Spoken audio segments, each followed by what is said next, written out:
دنیا کے اندر جتنے بھی لوگ موجود ہیں کسی بھی مذہب سے تعلق رکھتے ہیں تو کچھ نہ کچھ اخلاق کی بات کرتے ہیں، کچھ نہ کچھ اخلاق کی، کچھ نہ کچھ کردار کی بات کرتے ہیں، لیکن اسلام اعلیٰ اخلاق کی بات کرتا ہے، یعنی ایسے چھوٹا موٹا نہیں۔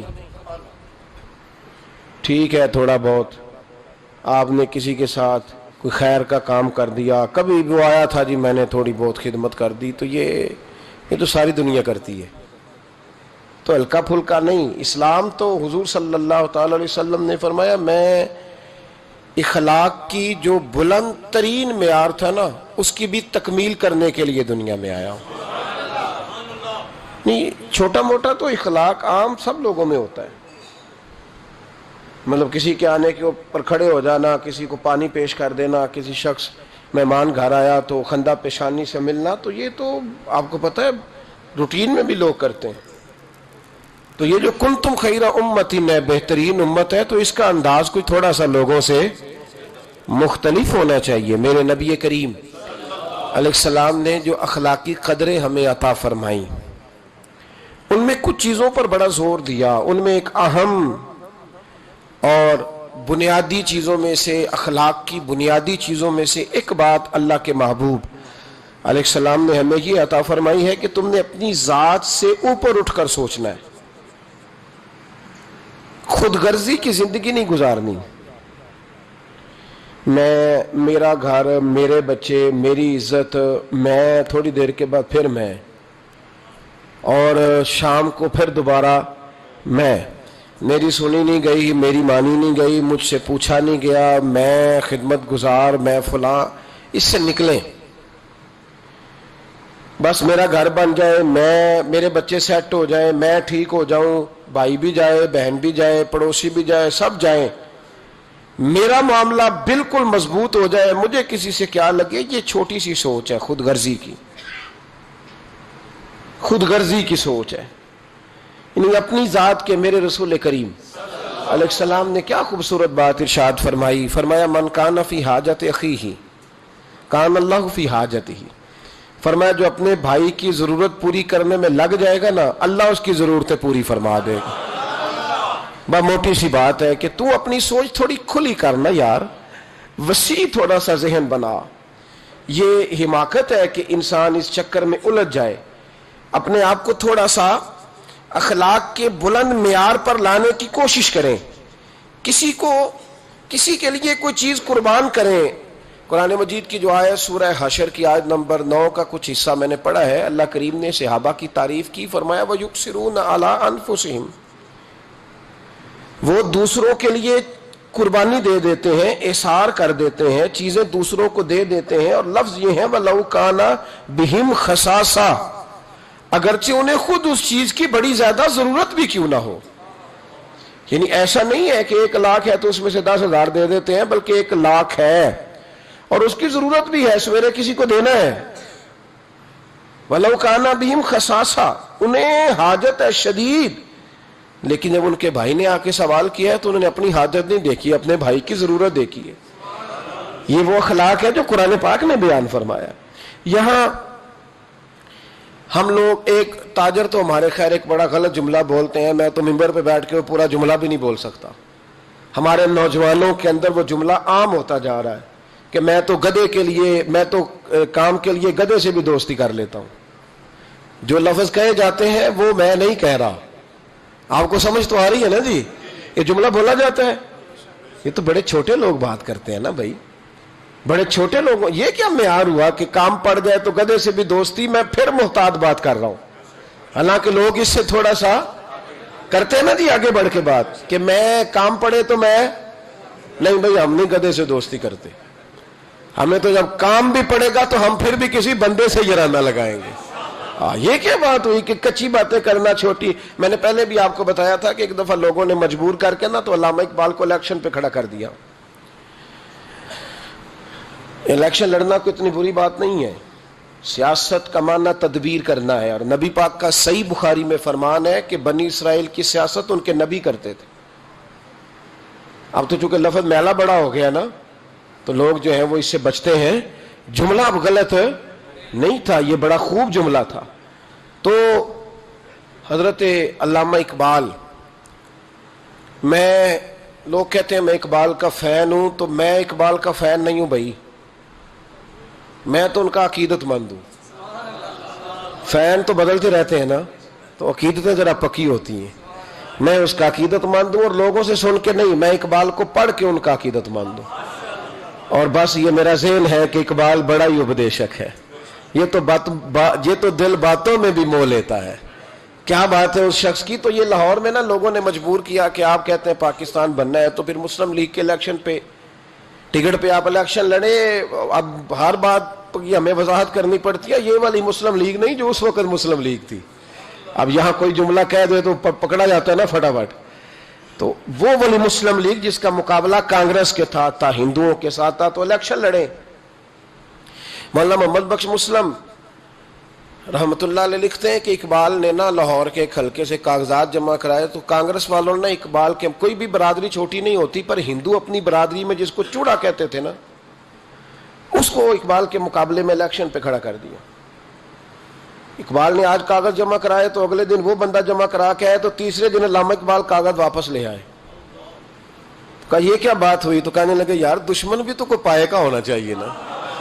اب مطلب کس سے مقابلہ کروں؟ اس بندے کے ساتھ الیکشن لڑوں؟ میرا کوئی معیار تو نہیں نا کہ میں اس کے مقابلے میں الیکشن لڑوں. لوگوں نے بڑا مجبور کیا کہ اقبال وہ ہندو پراپوگنڈا کر رہے ہیں، کانگریس شور کر رہی ہے، کہ اقبال ڈر گیا. کہنے لگا جی میں بالکل ڈر گیا ہوں. مطلب بندہ بھی تو کوئی کام کا ہونا چاہیے نا، دشمن بھی تو کوئی چج کا ہونا کہ بندہ اس کا مقابلہ کرے. یہ ہمارے کئی سنگی لے آتے کہتے ہیں یہ کلپ سنیں جی فلانا بندہ اعتراض کر رہا ہے فلاں دین کی بات پر. تو میں نے کہا ہر ایک کا ہم جواب دیں گے، ہر ایک کا کوئی بندہ معیاری ہو نا، کوئی ٹھوس بات کرے، کوئی دلیل ہو، اس کا جواب دیں گے. اس کا جواب دے کے تو اسے اہم کرنے والی بات ہے کہ تو اہم ہو جائے گا اگر اس کا جواب دیا، تو ہم اسے اہم نہیں کرنا چاہتے. معیاری ہونا چاہیے انسان کو.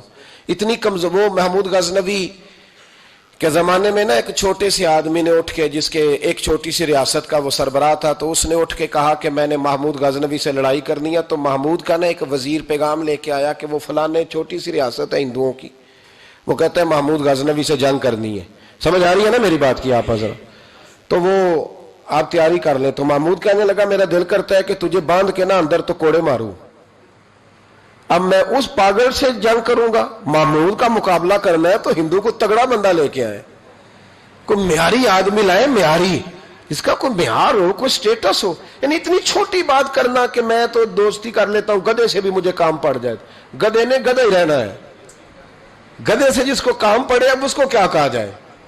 تو اتنا مطلب کچا. اور یہ بڑے بڑے سیانے تاجروں میں جملہ بولا جاتا ہے اور بچوں کو پڑھایا جاتا ہے کہ کام نکالو اپنا. بھائی ہم نہیں اپنا کام نکالیں گے، معیار قائم رکھیں گے. معیار اصل ہے.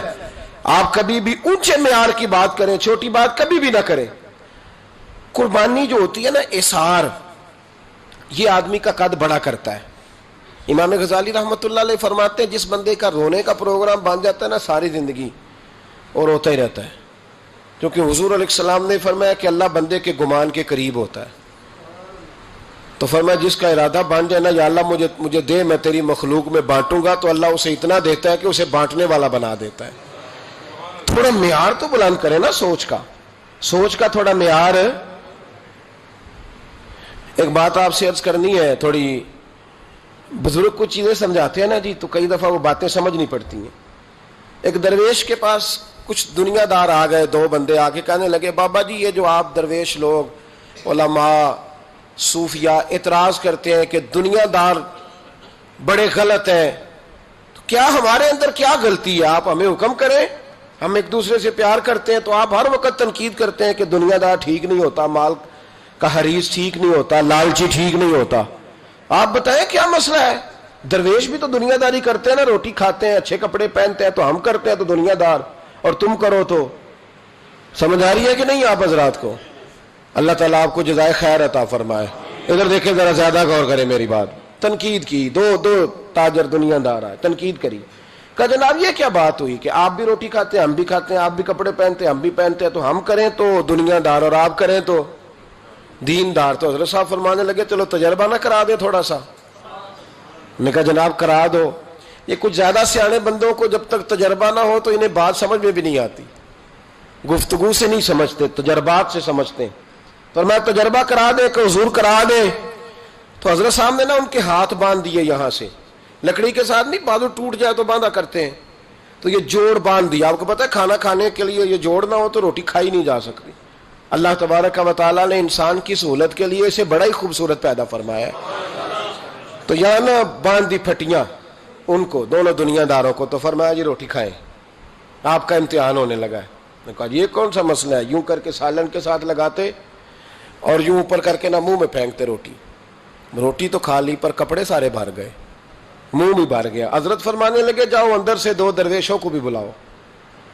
ان 2 درویشوں کو بھی بلایا جو تربیت لینے آتے تھے، سالک تھے، حضرت ان کی تربیت فرما رہے تھے، ان کو بلایا، ان کے ہاتھوں کے ساتھ بھی اسی طرح پھٹیاں باندھ دی۔ آپ میری طرف توجہ رکھیں، ان کے ہاتھوں کے ساتھ بھی نا اسی طرح پھٹیاں باندھ دی اور فرمایا بھئی یہ سالن ہے شوربے والا، روٹی کھا لو۔ انہوں نے کہا حضور کھا لیتے ہیں۔ فرمایا بندے ہاتھوں سے کھانی ہے۔ کہا حضور کوئی مسئلہ ہی نہیں۔ 2 بندے جب سامنے بٹھائے نا، وہ درویش تھے، انہوں نے کیا کیا کہ ایک دوسرے کے منہ میں لقمے ڈالنے شروع کر دیے۔ انہوں نے نا ایک دوسرے کے منہ میں روٹی کے لقمے ڈالنے شروع کر دیے، اس کا بھی پیٹ بھر گیا اور اس کا بھی پیٹ بھر گیا۔ تو حضرت فرمانے لگے یہ درویش اور دنیا دار کے کھانے کا طریقہ ہے، پیٹ ہمارا بھی بھر گیا ہے پر کپڑے بھی بچ گئے ہیں، پیٹ تمہارا بھی بھرا ہے پر کپڑے بچے، کپڑے بچے، بے قدرہ کچھ قدر نہ جاتی، کیتی خوب تسلی ہوں، اے دنیا دار پجاری زردے کتیاں دے گل ٹلی۔ حضور علیہ السلام نے فرمایا کہ دنیا مردار ہے اور طلب کرنے والا کتا ہے، اتنے سخت لفظ بیان کیے۔ روٹی تو کھا ہی لی ہے ان دونوں نے بھی، لیکن تھوڑا سا نا اپنی ذات سے اٹھ کر سوچا ہے، کہا کوئی حرج نہیں، دوسرے کے منہ میں لقمہ ڈالیں گے تو اللہ فضل فرمائے گا۔ ایک دوسرے کے منہ میں ڈالتے رہے تو روٹی بھی کھا لی اور کپڑے بھی، روٹی تم نے بھی کھائی ہے پر تمہارے کپڑے بچے۔ آج بڑی دنیا روٹی کھاتی ہے پر کپڑے بچتے، کبھی کوئی دھبا لگتا ہے، کبھی کوئی دھبا لگتا ہے، کبھی حرام کا، کبھی نجائز کا، کبھی چوری کا، کبھی ڈکیتی کا۔ روٹی کھاؤ پر دھبے تو نہ لگاؤ۔ دامان توکل کی یہ خوبی ہے کہ اس پر پیبند لگے ہوتے پر دھبے نہیں ہوتے۔ بھائی جب آپ دوسرے کے منہ میں لقمہ ڈالنے کا پروگرام بناتے ہیں تو پیٹ تو اللہ بھاری دیتا ہے، پر پھر اللہ آپ کے کپڑوں کو بڑی سفیدی عطا کرتا ہے، روشنی ملتی ہے۔ مزاج نہیں رہ گیا دوسرے کے منہ میں لقمہ ڈالنے کا۔ اب تو ایسی ہوا چلی ہے کہ ہر شخص سوچتا ہے تمام شہر جلے، بس ایک میرا گھر نہ جلے، تمام شہر جلے، ادھر والے بھی مر جائیں ادھر والے بھی، اور سویرے سارے شہر پہ میرا ہی قبضہ ہو جائے۔ تو پھر تو کیا کرے گا؟ تو نے مرنا نہیں، تو نے بھی تو آخر مرنا ہے نا صاحب۔ یاد رکھیں تھوڑا اظہار، تھوڑی قربانی۔ امام غزالی نے لکھا ہے کہ سیدہ عائشہ صدیقہ رضی اللہ تعالیٰ عنہ سے لوگوں نے کہا کہ اماں جی سمجھ نہیں آئی کہ کائنات کے مالک و مختار کے گھر میں بھی مہینہ مہینہ چولہا نہیں جلتا تھا۔ حضور کے صحابہ تو ایک اشارے پر سارا مال لے کے پہنچ جاتے تھے اور مہینہ مہینہ چولہا نہیں جلا، کھجور پانی پہ گزارا۔ جناب عائشہ فرمانے لگی یہ مسئلہ نہیں تھا کہ آتا کچھ نہیں تھا، مسئلہ یہ تھا کہ جو آتا تھا نا شام سے پہلے پہلے میرے نبی کریم بانٹ دیا کرتے۔ ہمارے احسار کرنے کی وجہ سے غربت تھی، احسار کی وجہ سے، قربانی دینے کی وجہ سے، دوسروں کا بھلا سوچنے کی وجہ سے، دوسروں کا معیار۔ حضرت خواجہ نظام الدین محبوب الہی رحمت اللہ تعالیٰ علیہ کے مریدوں میں نا بہت بڑا نام ہے حضرت امیر خسرو کا، سنا آپ نے ماشاءاللہ؟ چلو اللہ کرے، دعا دیتا ہوں اللہ کرے آپ درویشوں کے نام یاد رکھنے شروع کریں، آمین تو کہہ دیں۔ آپ کہتے ہیں سنا ہی نہیں، ہاں ہی نہیں کرتے، اللہ جانتا ہے۔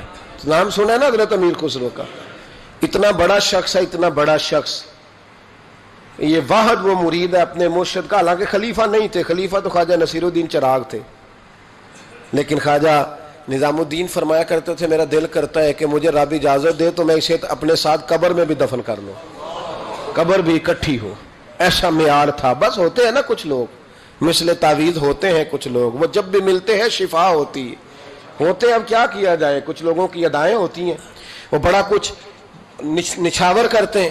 حضرت امیر خسرو رحمت اللہ تعالیٰ علیہ بڑا قرب تھا حضرت کا، بڑا قرب تھا، بادشاہ کے وزیر تھے پر ڈیوٹی پوری کرتے تھے۔ تو جب لوگ آ کے کہتے نا کہ کوئی کام ہے حضرت صاحب سے تو آپ ذرا سفارش کر دیں، تو فرماتے میری اتنی اوقات ہے، کہ میری اوقات ہی نہیں میں اور ان کے سامنے بات کروں. جاؤ وہ خواجہ نصیر الدین چراغ دہلوی بیٹھے ہیں, ان سے کہو وہ بات کریں, وہ فلاں بزرگ بیٹھے ہیں. ساری زندگی اپنی نفی کرتے رہے. کسی جگہ بھی یہ معیار نہیں بنایا کہ میں بھی ہوں, میرا بھی کوئی ذکر ہے. حضرت امیر خسرو رحمۃ اللہ علیہ سے کسی شخص نے ایک دفعہ پوچھا کہ حضور میرا مطلب ہے کہ انسان بات کر ہی لیتا ہے نا, نبی کریم بھی تو اللہ سے بات کریں گے نا اپنی امت کے لیے, تو جائز سفارش کو منع تھوڑی ہے, تو بات کر لینی چاہیے. اگر کوئی جائز ہو تو کیوں نہیں کرتے آپ؟ تو حضرت امیر خسرو فرمانے لگے کہ بات کرنا نا یہ خود پسندی ہے, یہ معیار ہے کہ میرا کوئی سٹیٹس ہے, تو میں چاہتا ہوں کہ میں یہاں سٹیٹس بھی دوسروں کا بناؤں, اپنا نہ بناؤں. میرا دل کرتا ہے کہ نصیر الدین چراغ دہلوی آگے لگ جائیں, میرا دل کرتا ہے کہ وہ فلانا درویش آگے, میرا دل کرتا ہے. جب یہ بات خواجہ نظام الدین صاحب تک پہنچی تو فرمایا اب تمہیں سمجھ آئی ہے, جو دوسروں کا معیار بناتے رہتے ہیں ان کا معیار خود بخود بن جایا کرتا ہے. جو دوسروں کا قد اونچا کرتے رہتے ہیں ان کا قد اللہ خود بخود اونچا کرتا ہے. میرے بھائی تھوڑا سا نا اٹھ کے سوچیں, ذات سے اٹھ کے سوچیں. مطلب جس کو اللہ دولت دے دے اس کے بارے میں ہمارا رویہ یہ ہے کہ کوئی بینک لوٹا اس نے نہ کوئی کہیں نہ کوئی ہاتھ اس نے کھڑا کیا ہے. میں رات ایک اجتماع میں تھا تو وہاں ایک صاحب کہنے لگے جی کچھ بندے جی سیاست کر کے آگے آ گئے, یہ انہوں نے کام کیا ہے تو وہ آگے آ گئے. تو میں نے کہا تجھے اگر اتنا پتا تھا نا کہ یہ کام کر کے بندہ آگے آ جاتا ہے تو باز تو نے بھی نہیں آنا تھا. اگر تجھے سارا ہی پتا نا کہ اس طرح وہ آگے گیا ہے تو کرنا تو بھی تھوڑی سی مہربانی. ہم کیوں نہیں مان لیتے کہ رب جب چاہتا ہے جس کو چاہتا ہے عطا فرماتا ہے, اس بات پہ کیوں نہیں آتے؟ یہ چکر اس کو اللہ نے دولت دے دی تو کیسے دے دی بھائی, تجھ سے پوچھ کے دینی تھی. بے نیاز ہے, جس کو چاہے جب چاہے اور جتنی چاہے عطا کرے. اور اگر کوئی غریب رہ جائے اور کہا جائے کہ بھائی کی مدد کرو تو کہتے ہیں نکما ہے جی, شروع سے ہی کرتے ہی کچھ نہیں, میں نے کوئی ٹھیکہ اٹھایا ہوا ہے. تو آپ بڑے کامیاب تھے جو آگے نکل گئے. تو تھوڑا سا اپنی ذات سے نکلیں, تھوڑا سا نا اوپر اٹھ کے دیکھیں. میرے صاحب رحمت اللہ تعالیٰ علیہ فرمایا کرتے تھے جب تمہیں کوئی تکلیف دینا تو اپنے آپ کو اس کی جگہ پہ رکھ کے دیکھو کہ اگر تم وہاں ہوتے تو تم بھی وہی جملہ بولتے. اور جب تم کسی شخص کے ساتھ رویہ اختیار کرو تو جہاں بیٹھے ہو وہاں بیٹھ کے نہ سوچو, جہاں سامنے والا بیٹھا ہے وہاں اپنے آپ کو بٹھا کے. مجھے بات یاد آ گئی, خواجہ نظام الدین محبوب الہی رحمت اللہ علیہ نا پانی پینے جایا کرتے تھے. جمنا کا پانی بڑا میٹھا اور ٹھنڈا تھا تو دریائے جمنا سے دور دور سے لوگ پانی لینے آتے تھے.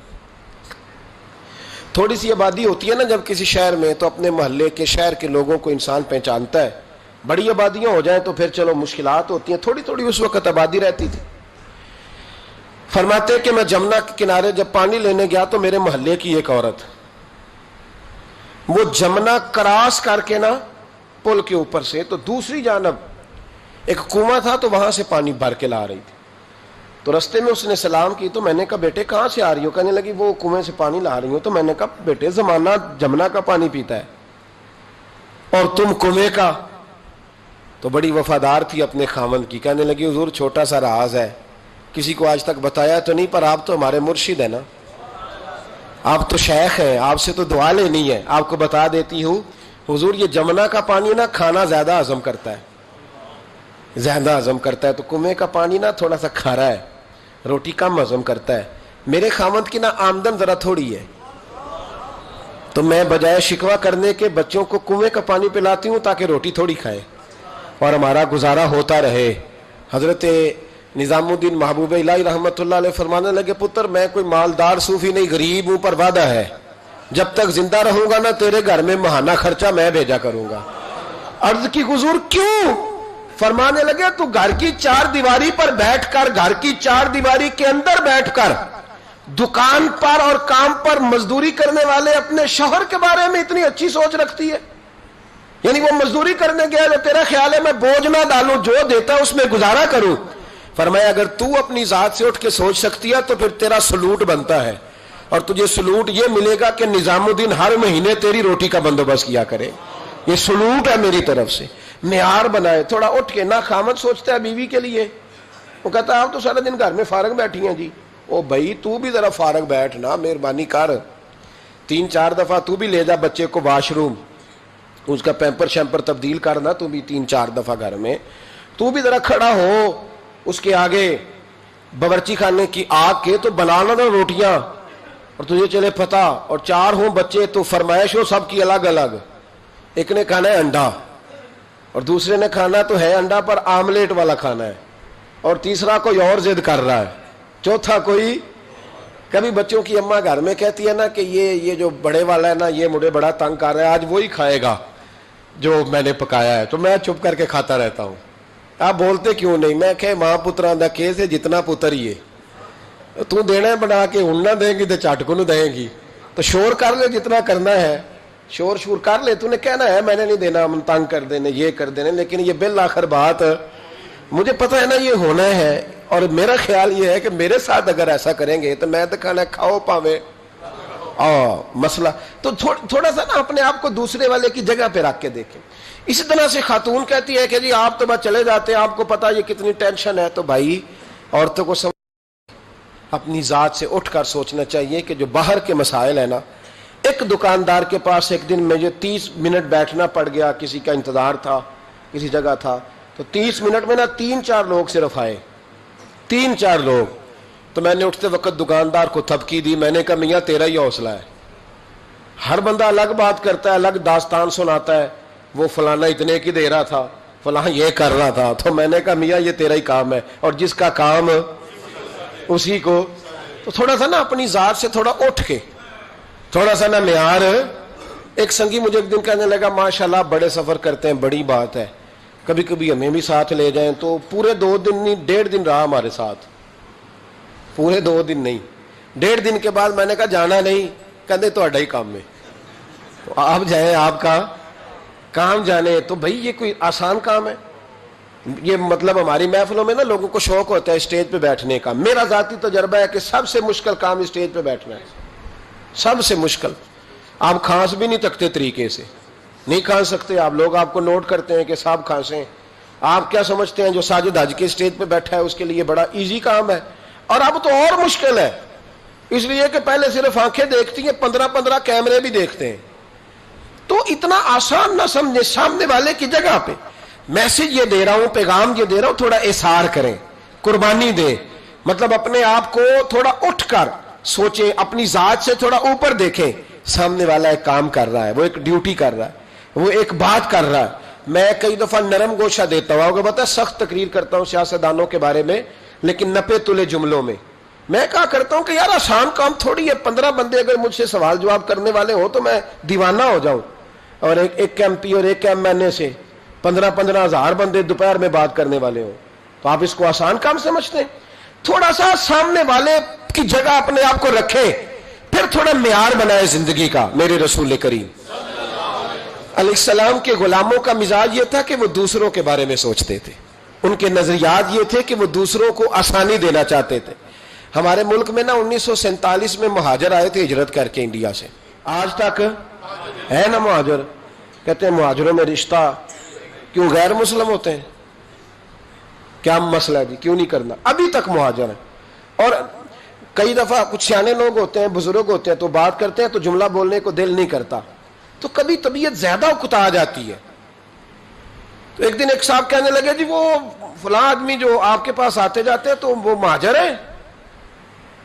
میں نے کہا جی پاکستان تو 47 میں بن گیا تھا، اب آپ بتا دیں انہوں نے کتنا عرصہ اور مہاجر رہنا ہے. مطلب مہاجر تو اس کو کہتے ہیں جو آیا ہے تھوڑی دیر کے بعد چلا جائے گا، تو ان کا پروگرام کوئی نہیں، اب انہوں نے ادھر ہی رہنا ہے. مہربانی کریں کوئی تھوڑا سا نام. اور پھر چونکہ ہم نے یہ تھوڑی سی زیادتی کی تو لوگوں نے اس پہ سیاست کی، کو پتہ ہے کتنی خوفناک سیاست ہوئی اس لفظ پر. تو اگر ہم تھوڑا سا رویہ بدلتے، اپنے آپ سے تھوڑا اٹھ کے سوچتے، تو پھر ایک معیار بنتا تھا.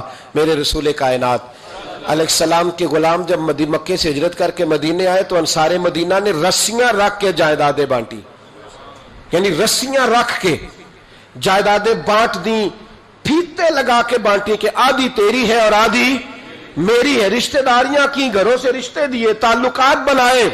اور کبھی کبھی کچھ چیزیں پڑھتے ہیں تو وہ نا کمال ہو جاتی ہے، روح پرواز کرتی. جب بنو قریظہ اور بنو نذیر کے علاقے فتح ہوئے تو بہت سارا مال آیا.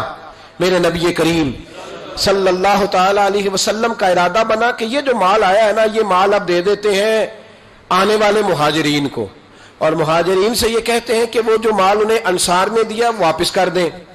تو حضور علیہ السلام نے نہ صرف مہاجرین کو بلایا، انصار کو نہیں. پہلے جب میٹنگ ہوتی تھی سب آتے تھے، فقط مہاجرین کو بلایا اور بلا کر کے فرمایا میاں جو تمہیں مال دیے تھے نا وہ تم واپس کر دو. اب مال غنیمت میں سے بہت سارا مال آیا تمہیں وہ دے دیتے ہیں. تو مہاجروں نے کہا حضور پہلے بھی آپ کے کرم سے ملا تھا تو اب بھی آپ کے کرم سے مل رہا ہے، جیسے دل کرتا ہے کر دے، ہمیں کیا اعتراض ہے. یہ بات جب ان کے ساتھ طے کر لی تو آہستہ آہستہ نہ بات مدینے میں پھیلی. انصار کو پتا چلا، انصار مدینہ جمع ہو کے دروازہ رسول پہ آئے.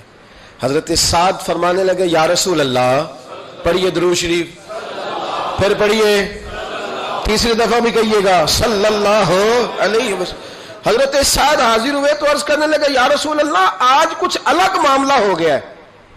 سعد آئے، مہاجرین انصار سارے، تو حضرت سعد ان میں سے بولے یا رسول اللہ آج عجیب معاملہ ہوا ہے. حضور نے فرمایا کیا ہوا؟ کہا حضور پہلے جو بھی میٹنگ ہوتی تھی انصار اور مہاجر کٹھے ہوتے تھے، آج آپ نے میٹنگ کی ہے، مشاورت کی اور صرف انصار کو بلایا ہے. تو حضور نے فرمایا بات تم تک پہنچ گئی ہے تو اب بات کرو نا. تو حضرت سعد رو پڑے، عرض کرنے لگے محبوب ہم نے ان کے چہرے دیکھ کے ان کی خدمت نہیں کی تھی، ہم نے تو یہ دیکھا تھا کہ آگے مصطفیٰ کھڑے ہیں اور پیچھے مہاجرین مکہ کھڑے ہیں.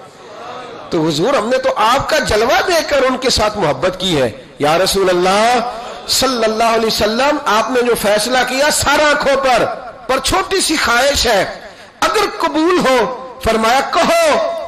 عرض کرنے لگے یا رسول اللہ صلی اللہ علیہ وسلم جو مال بنو نذیر اور بنو قریظہ سے آیا ہے نا وہ بھی سارا آپ مہاجروں کو دے دیں، لیکن جو مال ہم نے دیا نا ہمیں واپس نہ دیں، وہ بھی بھائیوں کے پاس رہنے دیں.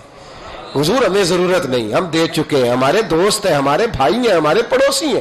یا رسول اللہ علیہ السلام اب ہمیں اس کی ضرورت ہے. اور ہمارے تو بھائی تقسیم ہو جاتی ہے، معاملات طے ہو جاتے، 50 سالوں کے بعد پھر جناب ہوش آ جاتی ہے کہ وہ جی تقسیم ٹھیک نہیں ہوئی تھی. خدا کا خوف کرو، تقسیم تو ہو چکی ہے کہ چھوٹی سی قبر میں جانا ہے، معاملہ تو طے ہو چکا ہے.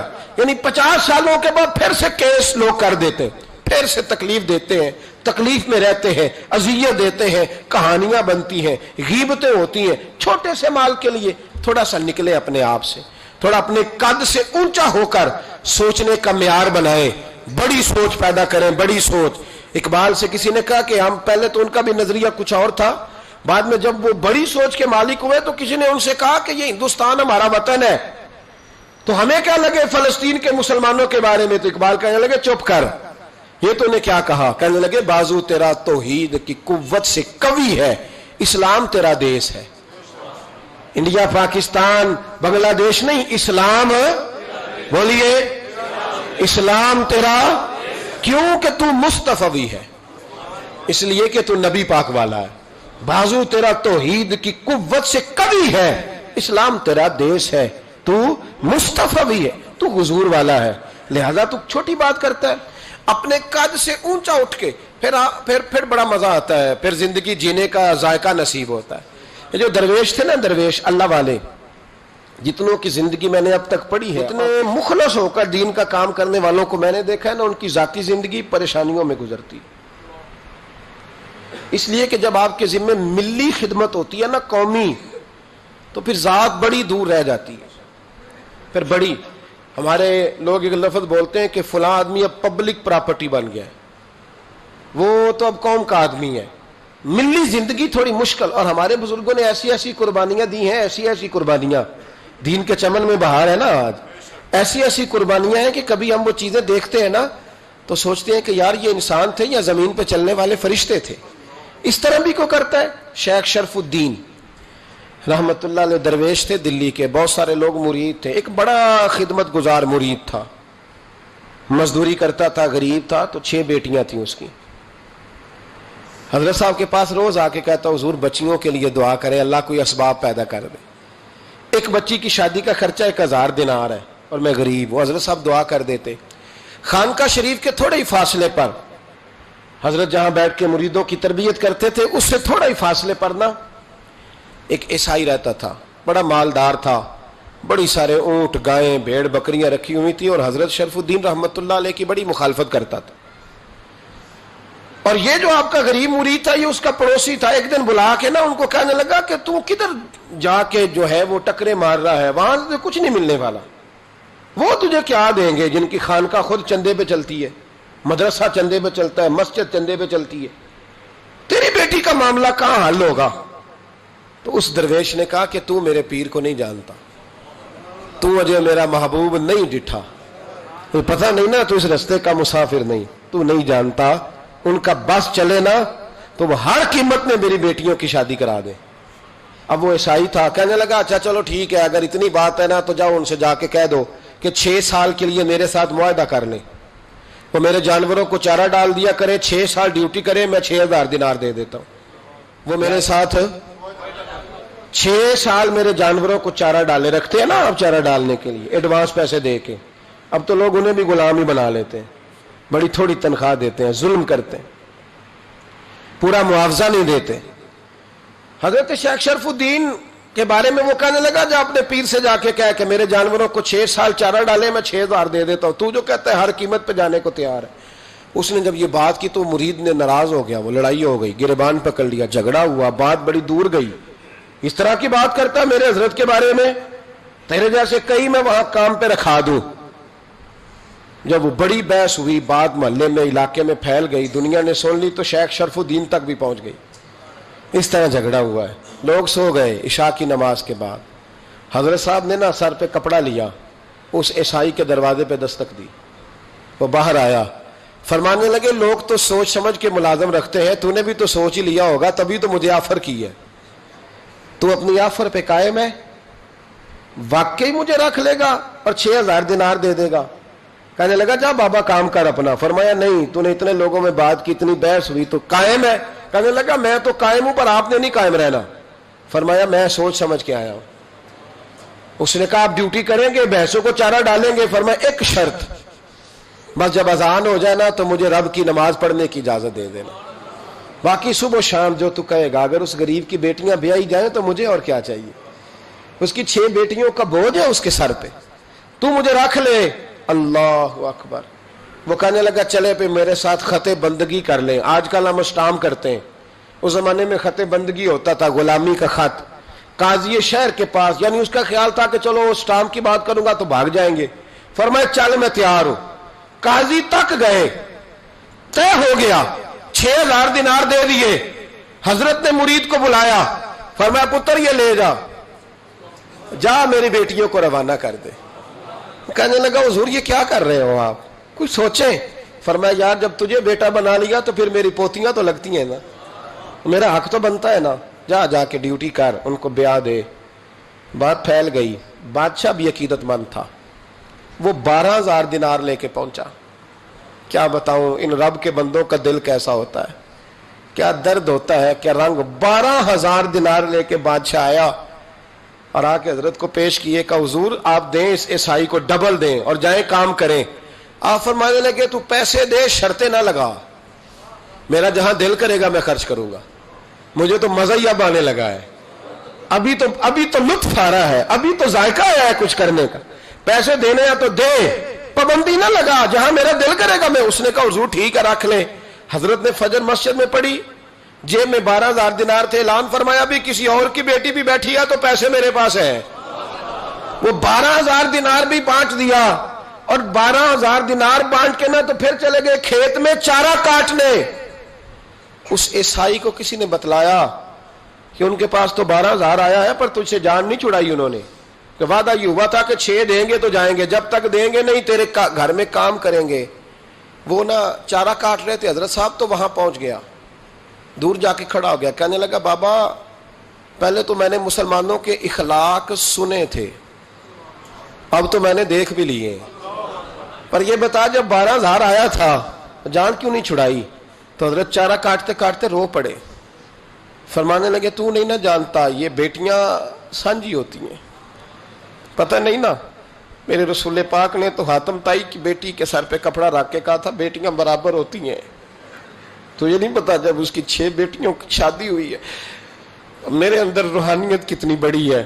فرمایا پھر 12000 آیا ہے تو 2-4 بچیاں پھر گئی ہیں، تو یہ نہیں پتا میں اندر سے راضی کتنا ہوں۔ میں تیری نوکری کرتا رہوں گا، پتہ نہیں اللہ کتنی بیٹیوں کو بیاہ دے گا۔ اتنا رویا وہ عیسائی کے پیروں میں بیٹھ گیا، کہنے لگا بابا میں نے تیری مخالفت کی ہے پر تیرے قریب آ کے پتہ چلا ہے کہ تم بہت اونچے اخلاق کا مالک ہے، اور اگر تیرا یہ مقام ہے تو تجھے اخلاق سکھانے والے محمد عربی کی شان کتنی ہوگی، رسول اللہ کا انداز۔ تو اس طرح کر، مجھے کلمہ پڑھا، تو مجھے کلمہ پڑھا۔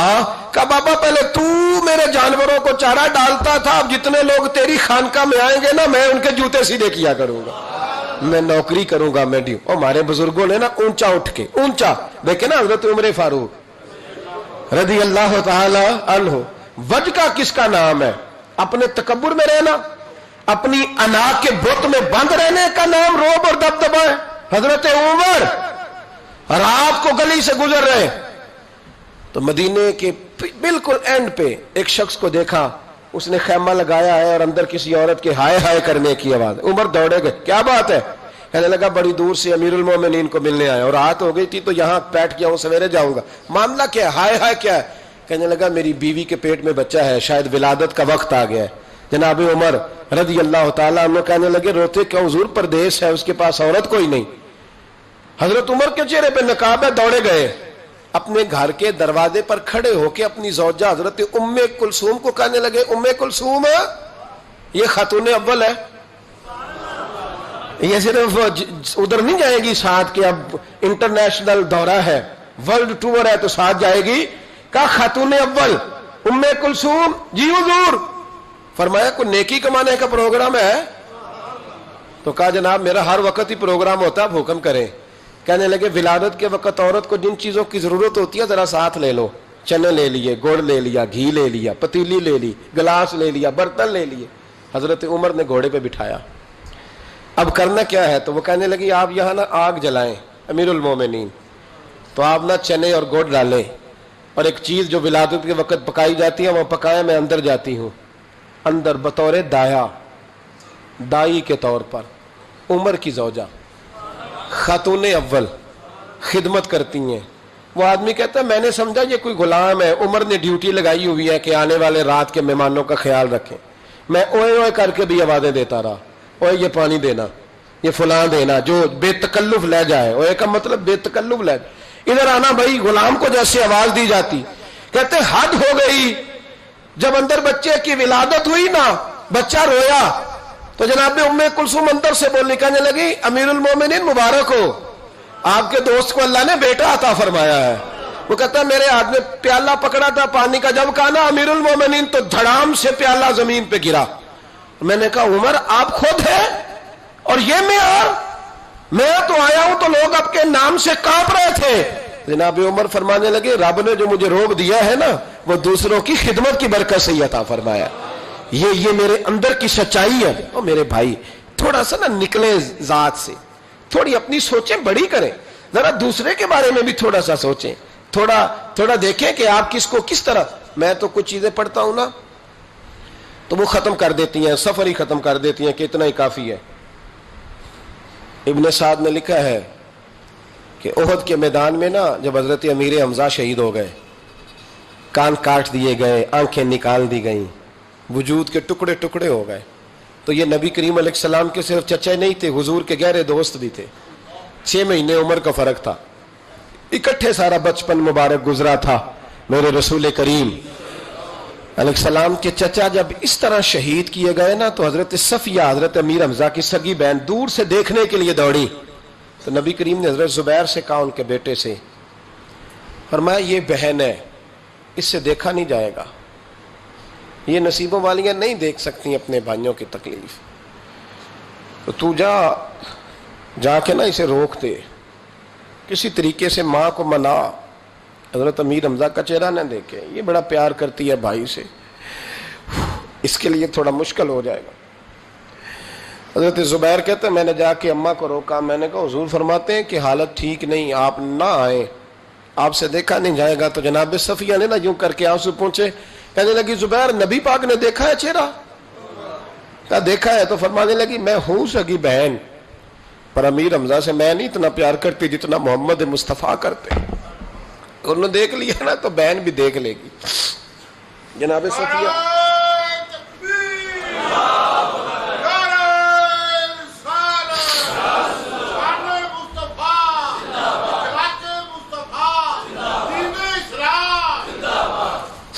حضرت جناب صفیہ رضی اللہ تعالیٰ عنہ قریب آئیں، چہرہ دیکھا، کھول کے روئیں. بڑی غربت تھی اسلام پر، بڑی غربت تھی. کفن کے لیے بھی کپڑا موجود نہیں تھا. کفن کے لیے جناب صفیہ واپس گئی خیمے میں تو 2 چادریں لائیں. حضور کی بارگاہ میں عرض کرنے لگی کہ میرے بھائی کا نا وجود کٹ گیا ہے، 2 چادروں میں کفن دینا، ایک ذرا نیچے بچانا، ایک ذرا اوپر ڈالنا، 2 چادروں میں. اللہ کے محبوب کفن دینے لگے تو حضرت سہیل ایک صحابی تھے، وہ بھی ساتھ، ان کا بھی وجود کٹا ہوا تھا. تو محبوب نہ واپس آ گئے. جناب صفیہ کہنے لگی کیا ہوا؟ کہ میرا حوصلہ نہیں پڑتا کہ چچا کو کفن دے دوں اور دوسرا غریب ایسے ہی پڑا رہے. یہاں نفسا نفسی پڑی نہیں، کون اٹھ کے سوچتا اتنا ذات سے اوپر کا چچا کو کفن دے دوں اور وہ پڑا رہے. حضرت صفیہ کہنے لگی اجازت ہے، ایک چادر ان کو دے دیں، ایک میرے بھائی کو دے دیں. نبی کریم علیہ السلام نے چادریں کھولی تو ایک لمبی تھی ایک چھوٹی تھی. کہ صفیہ اب میں کیا کروں؟ یعنی وہاں جب میت پڑی ہے، جنازہ پڑا ہے، شہادت ہو گئی ہے، وہاں بھی قربانی کا یہ جذبہ، اب میں کیا کروں؟ اب کیا ہوا؟ فرمایا اگر میں بڑی چادر چچا کو دوں تو یہ بھی میرا دل نہیں کرتا کہ میں ان کو بڑی دے دوں اور دوسرے غریب کو چھوٹی دے دوں. اب کیا کریں؟ تو حضرت زبیر بن عوام کہنے لگے مجھے آپ دونوں کا پتہ ہے، اگر آپ کہیں تو میں قرآن اندازی کر دوں. یعنی اس وقت جب آنسو بہ رہے ہیں، تڑپ ہے، پھر بھی اتنا حوصلہ نہیں کہ اپنے چچا کو، اپنے بھائی کو تو ڈھانپ دیا جائے اور دوسرے کی میت پڑی رہے. یہ وہ اخلاق ہے جو محمد عربی نے ہمیں سکھایا ہے، یہ رسول رحمت نے سکھایا ہے، امام الانبیاء نے سکھایا ہے، حبیب کبریا علیہ السلام نے سکھایا ہے.